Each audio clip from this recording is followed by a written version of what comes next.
from God, not government. Let not your heart be troubled. Happy 4th, Laura Ingraham. Happy Independence Day.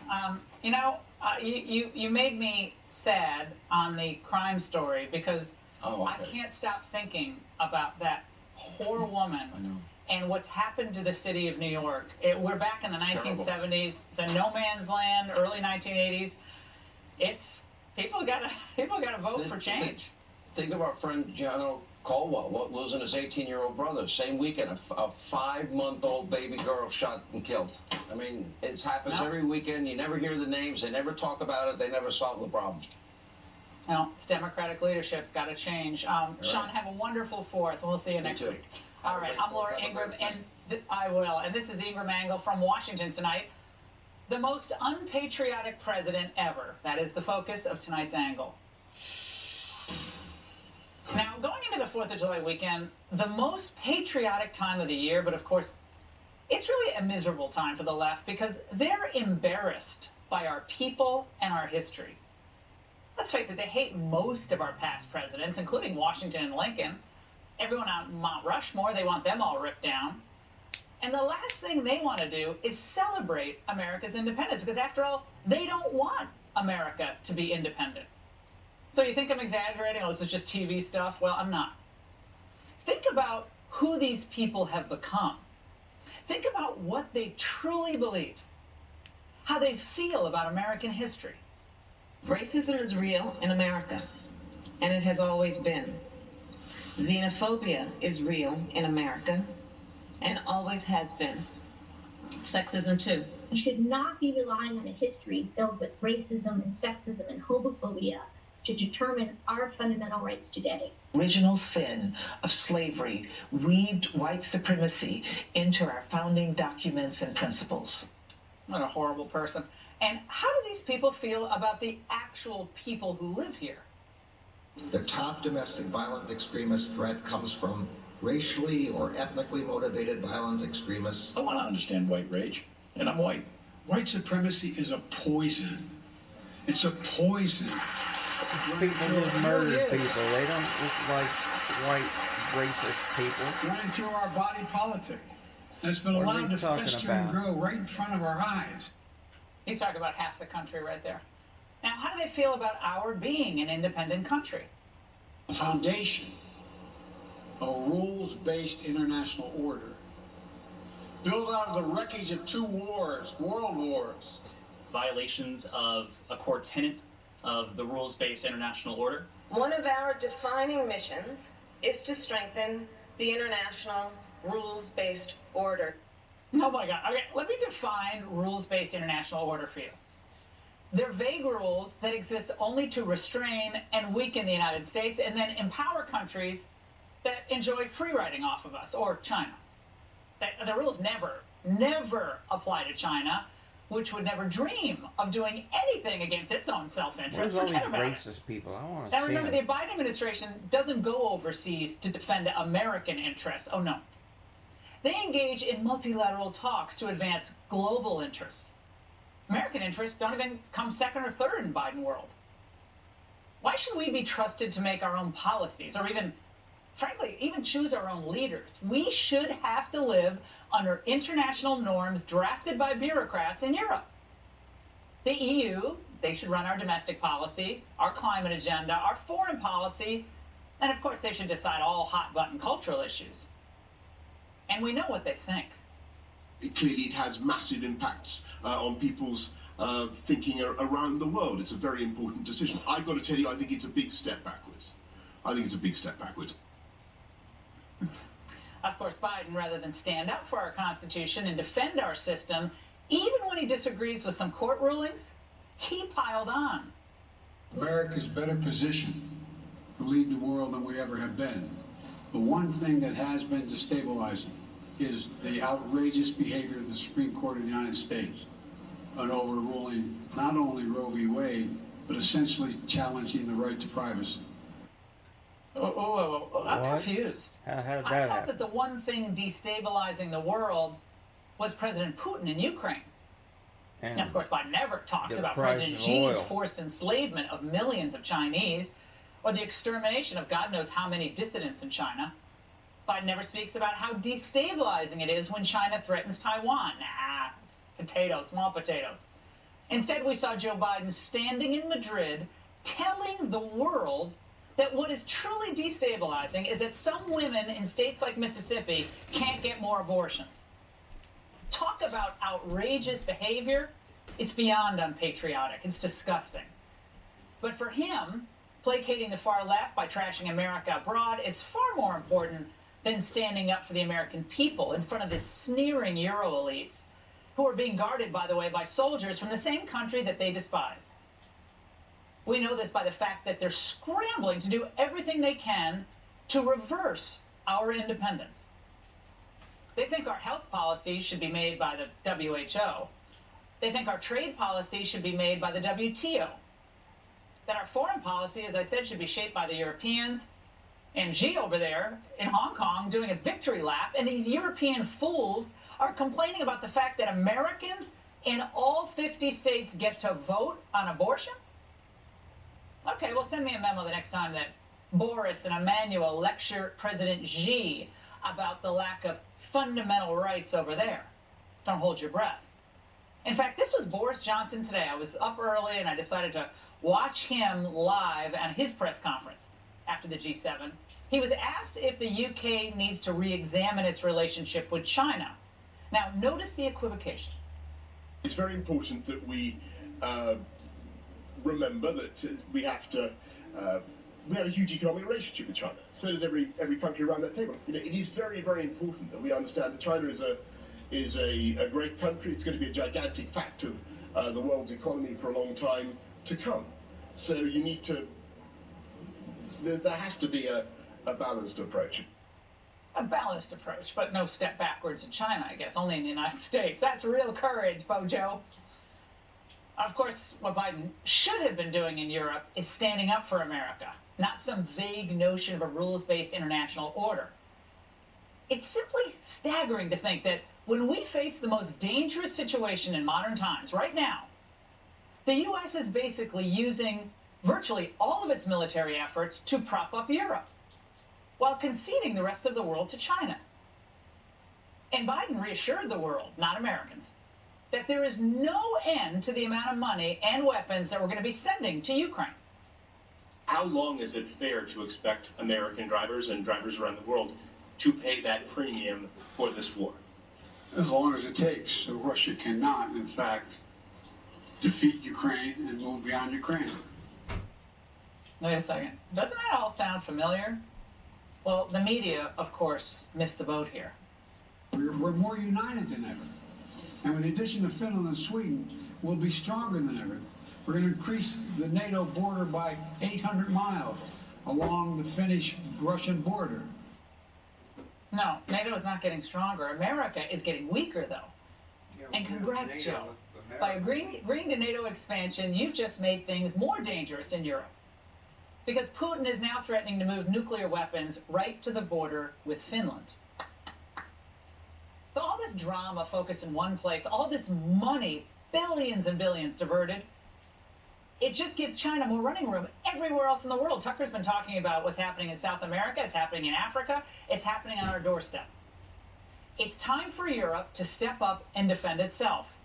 We must insist on it. President Trump tried. We have to reorient our own priorities in a changing world.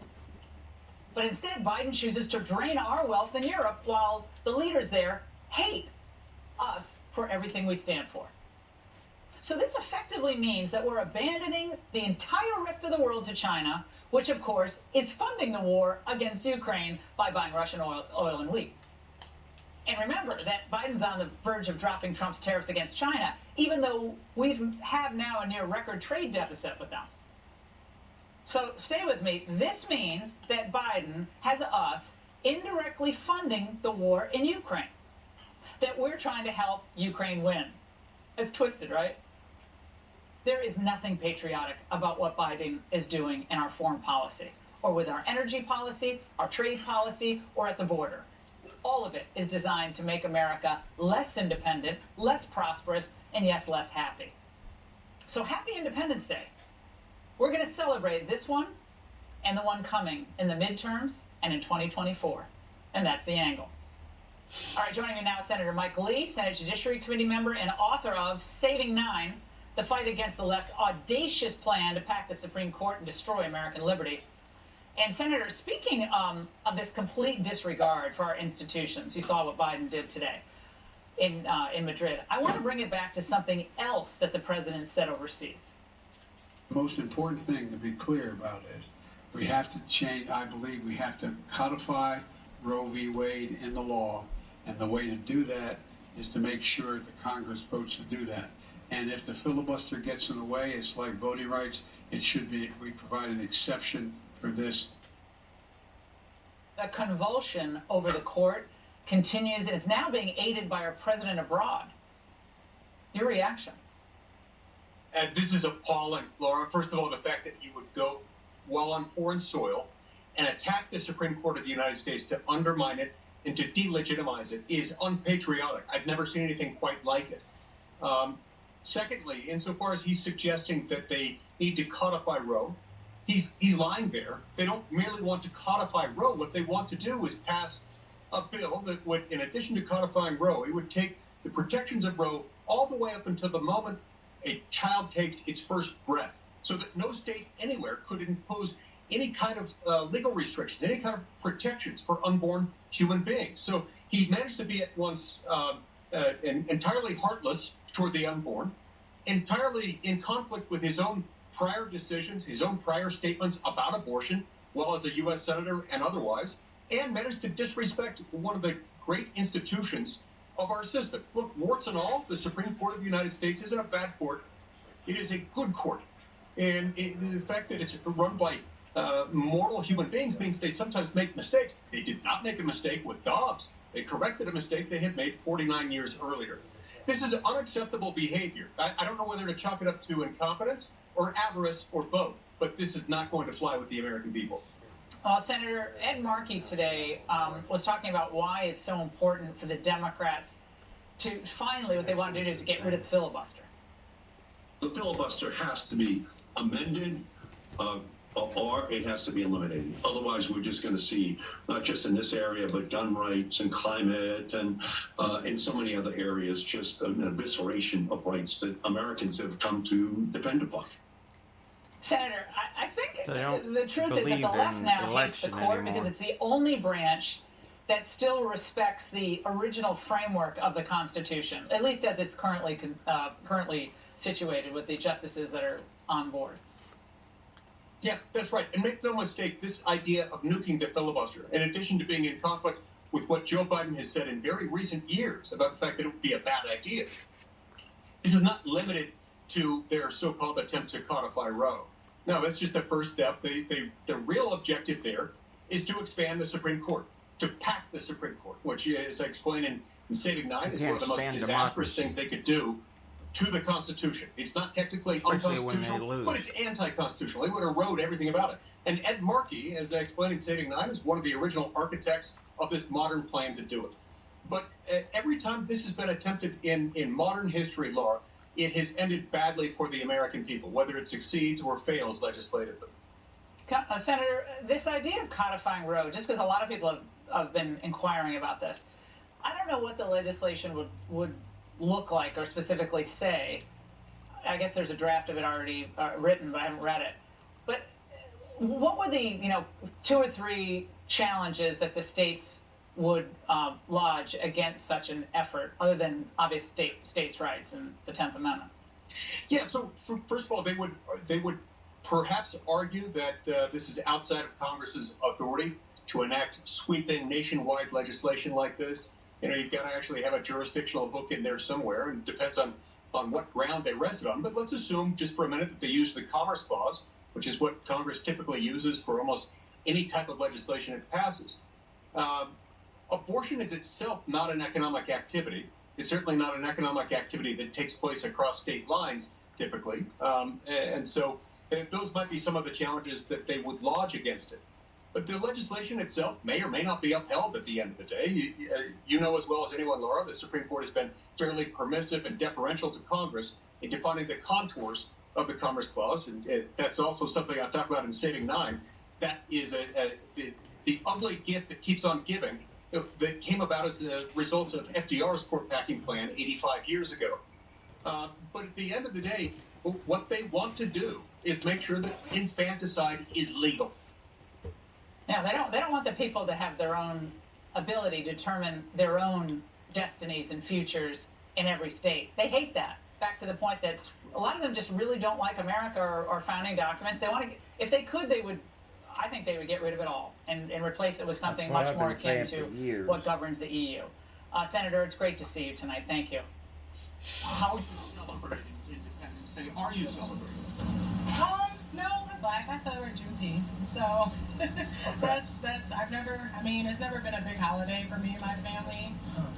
So at the most, we've had a day off where we barbecued, but I mean, Independence Day was for a certain segment of the population and not for everyone.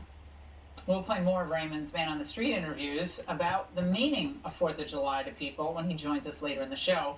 But first, I want to get reaction to that part from Bob Woodson, president and founder of the Woodson Center. Bob, we just discussed with Senator Lee the attacks on our fundamental institutions. The Democrats claim they care about democracy and process, but in the end, they obviously want to tear most of this stuff down. How worrying is it that more Americans seem to believe less in our founding, the promise of liberty, and Independence Day itself? Well, it's devastating, I know, for more vulnerable populations, particularly the black community. Progressives are pushing this anti-American agenda and using America's birth defect of slavery as a bludgeon against the country. One person even saying that she's going to celebrate Juneteenth, but not 1776. Well, she doesn't understand that if it was not for 1776, there would be no Juneteenth. That black Americans have sacrificed and has demonstrated their commitment to these values and ideals of ours by the shedding of their bloods. Blacks fought in every war that this country has ever had. Every war we fought, and not a single black was ever convicted of treason. We have the Harlem Hellfighters. My dad was a member of that group. The Tuskegee Airmen, and all these. So America, people of color are risking their lives to come here and enjoy the freedoms that we enjoy. And so we should celebrate, and we will celebrate. Well, a Princeton professor had an interesting take on Independence Day, Bob. Watch. What are your thoughts going into this 4th of July weekend on pride and being an American? You know, 4th of July has always been an incredibly vexed holiday for me, given the tradition out of which I come. It's framed by Juneteenth, the way in which we struggle with the legacies of slavery. He definitely just doesn't want to teach his students about the wonders of liberty as understood by generations and generations. No, and also I just think they make this false claim that some of the challenges of disadvantage in these cities around the country, these disparities, are the cause by racism and a history of slavery and discrimination. In fact, Laura, of the first 50 years after slavery, blacks actually in these cities fared much better under segregation than they have over the past 50 years of progressive policies. Children, we have 5 high schools in urban centers at the turn of the century with 50% of the budgets of white schools, used textbooks, crumbling buildings, yet every one of those high schools out-tested all white schools in the cities in 1920. Today, in those same school systems, blacks are achieving, only 10% are even efficient in schools today when at the turn of the century under segregation. Bob, happy Independence Day, happy 4th of July. So great to see you, as always. Now, up next, why is the administration and the Fed lying to you about the real state of the economy? We're going to examine it. Plus, what does a Reagan biographer think about his library, the Reagan Library, hosting Liz Cheney last night? Craig Shirley does not hold back. Next.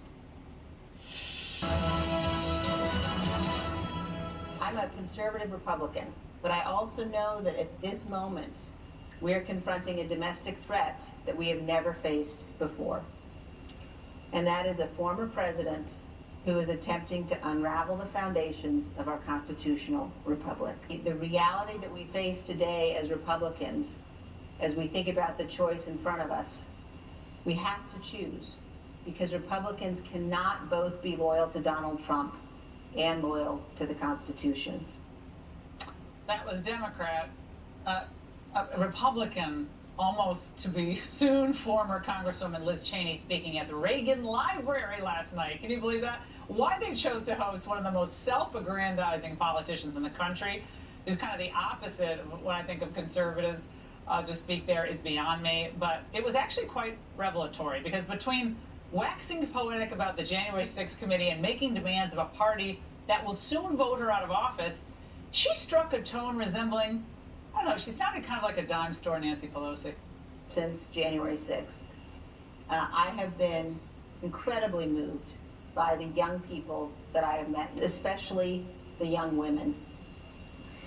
Young women who seem instinctively to understand the peril of this moment. And let me also say this to the little girls and to the young women who are watching tonight. These days, for the most part, men are running the world, and it is really not going that well. Joining me now, Craig Shirley, Ronald Reagan biographer. Liberal. Most recent book, April 1945. Craig, why would the Reagan Library even ask Liz Cheney to speak? Why? I have no idea, Laura. It's a mystery to me. When I saw that she was going to speak at the Reagan Library, the first thing that came to my mind was Reagan's famous 11th commandment: "Thou shalt not speak ill of a fellow Republican." And yet she's made a career of speaking ill, at least recently, of speaking ill of fellow Republicans, not just Donald Trump. So why they would have her there, I have no idea. But I think this one is going to leave a mark. I think the Reagan Library is going to first see donations trickle down because of this. Then they're going to see attendance trickle down because of this. And then, don't forget the presidential debates are in a couple of years. Donald Trump certainly is not going to go to the library for a debate. And in a show of unity, other Republican presidential candidates will not go to the Reagan Library to debate either. So the debates are over for the Reagan Library. Yeah, well, I guess that Fred Ryan, who runs the Washington Post, is also on the Reagan Library board, so maybe the foundation board, maybe that's part of the deal. Now, here was the real audience, though. The real audience for that speech last night. Watch.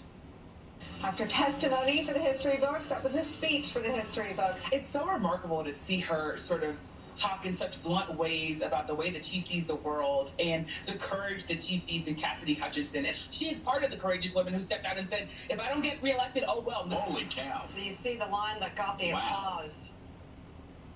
Holy cow, Craig. That's the commentary we've become accustomed to. Yeah, can she pander anymore? I heard one soundbite. She used a first-person pronoun 5 times in one sentence. This is all about her. This is all about her self-aggrandizement. There's nothing about real ideology or anything else like that. And if she's so worried about the commission and what they're investigating, why not investigate the Summer of Hate when the left burned 200 cities and caused $2 billion of damage and injured dozens of people, killed dozens of people? Why isn't that being investigated? As a historical matter, she said that the country's never faced a domestic threat like this. Never. Yeah, historically, it's insanity. She doesn't know her history. We've faced wars, depressions. We've faced many major issues over 230 years, and this is nothing compared to. We faced a civil war, or the very foundings, the American Revolution. All these things make this a tiny matter. In the context of history, this is nothing. She doesn't know history. She doesn't know her history. Just talk like Craig, an idiot. great to see you tonight. Thank you so much. America's better positioned to lead the world than we ever have been. Oh, We yeah. have the strongest economy in the world. Right. Inflation rates are lower than other nations in the world. What China's out doing Okay, us quick fact everywhere. check there We for the can big borrow guy. money The from U.S. inflation rate print is now money we don't have. 8.3%, which is higher than all the G7 nations that you said that in front of. So the question is, why does he keep lying to us about this strong economy? Same thing with Jay Powell. The Atlanta Fed just lowered its Q2 GDP forecast to negative 1%. So if that's right, it means that while Biden and the Fed chair have been declaring how great our economy is well positioned, we're in the midst of a recession. Joining us now is Peter Schiff, Chief Economist, Global Strategist for Euro Pacific Capital and the host of Schiff Radio. Peter, you've waxed poetic about what kind of condition our economy is really in. It's worse than even I just stated, is it not? Well, it's been in recession all year, so the whole time they've been bragging about how strong the economy was. In fact, Powell was saying the economy is so strong it can easily withstand higher interest rates. It was in recession the whole time. But you got to think about this, Laura. If we're already in a recession, because we had negative 1.6% in the first quarter, and if the Atlanta Fed is right, it's -1. It may be even worse than that. But we still have near record low unemployment, at least the way the government scores it, which is not very honest. But if we're already in a recession with low unemployment, imagine how much worse this recession is going to get when employers start reacting to the recession by laying off their workers in mass, and as the Fed continues to raise interest rates and as inflation continues to drive consumer prices higher. Well, Janet Yellen testifying as Treasury Secretary on the Hill, and she was questioned by, I believe it was Senator Rounds, and asked if there's such a thing as too much debt in the country. Watch. In thinking about what is a reasonable level of debt, there are a number of different metrics that one might look at. Commonly, debt to GDP ratios are a measure that's widely used. Ours is a little bit over 100%. Which traditionally has been regarded as high, but we are in a very low interest rate environment. That was from September, but now that our interest rates have surged, I wonder how she feels. Yeah, and of course, the reason we have so much debt is because we were in such a low interest rate environment for so long, thanks to the Fed. And now that the Fed has to raise interest rates, it's basically pulling the rug out from under the economy, because now the debt is completely unsustainable, especially if the Fed actually raises interest rates high enough to successfully fight inflation, because so far they haven't even come close. So, Peter, how much do interest rates have to go up in order for us to put the brakes on this? Well, you got to get interest rates to be higher than the inflation rate at a minimum. So if inflation is 8.5, you're talking about maybe 9.5 at a minimum. Well, obviously, with all the debt that we have, nobody, including the federal government, can afford to service the debt. But we're not going to get a hold of inflation until we cut government spending. We've got to get rid of these deficits that the Fed is monetizing. And nobody in the Biden administration is talking about reducing government spending. In fact, all their plans are to spend even more money when they're supposedly complaining about inflation. Inflation is the tax that we're paying to finance all their spending. Peter, happy 4th of July. We love having you on. Thank you. And remember, July 4th is almost here. So remember, get your USA-made Freedom Matters gear at lauraingraham.com. All the proceeds for this month, the last day, donated to the Honor Flight Network. Great new women's polos up there. You get a free koozie. You'll love it. All USA made. And up next, we sent Raymond on the road with a patriotic pop quiz. He's with us next. Time for a special, July 4th edition of Seen and Unseen. For that, we turn to Fox News contributor Raymond Arroyo. All right, Raymond, you took to the streets to ask people whether they took pride in our great country. Yeah, and we kind of asked it in a sneaky way, which I like to do. I asked New Yorkers how they're celebrating Independence Day and what it means to them. The answers were startling, and they give us some insight into how people really feel about the country. How are you celebrating? I'm going to celebrate the ideal of America and not the actual country as it is. Oh, what don't you like about the actual country? You already said the whole racism and sexism and everything. I believe the ideal is a lot better than the actual country. The American dream can be achieved, in my personal opinion, but we are not there yet. I'm celebrating my independence as an individual to get a paycheck on July 4th. You're not proud of the I'm country. probably going to be working. Am I not proud of the country? Are you proud of the country? I am. I don't have too much pride for the country because I feel like if I held a lot of pride in my heart for my country, my fellow countrymen, I'd be ashamed quite frequently based off of the conditions that I see in the street and around me on a daily basis. Are you celebrating? No, I'm black. I celebrate Juneteenth. So that's I've never, I mean, it's never been a big holiday for me and my family. I don't think there's much to celebrate this year. I mean, if we want to stay current with it. You don't feel independent and free? No, absolutely not. Really? As a woman, no. Happy birthday, America! I want to see the family, you know what I'm saying, get lit with the homies, you know what I'm saying, go to take a walk, you know what I'm saying, with your favorite uncle, you feel me, and just having a good time, bro, just celebrating life, you feel me? I just know I want some hot dogs and some cheeseburgers. It looked like our 4th of You July. feel me? We want to have a hot dog real bad. As long as we got hot dogs, cheeseburgers, and oh yeah, so it'll be a family affair. Now, you know what's I love really him. disturbing, Laura? He's the best. You know what's disturbing? How many people dislike the country? These are citizens that actually hate their own country. Even the celebrations are kind of just get-togethers there. And when you look at this new Fox News poll, judging whether you're proud of your country or not, the poll revealed Republicans, 36% are proud of their country, 60% are not. That's a lower number than Democrats. I'm sorry. I don't. Who are these Republicans who aren't proud of the Laura, country? I don't care what your political That fortunes makes me are. mad. That makes me mad. The political fortunes of the moment should not judge or in any way prejudice your love or pride of country. That's your future and your heritage, and you should defend it. Look, it's no wonder some people are down on the country. They've been taught this by Republicans and Democrats. My family never celebrated July 4th.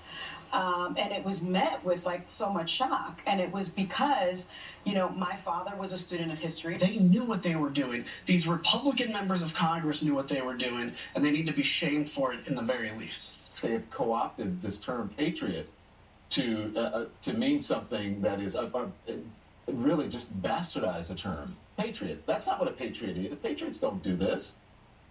Laura, Don't do division what? is not a virtue. And trying to separate people rather than unite them, that's what people should be doing in the media. And every day, it's running down not only a portion of the citizenry, but the country itself. This is really dangerous, and people don't stop to think about it enough. But when I was out interviewing people, we constructed a little historical quiz. I'll see if you can get these.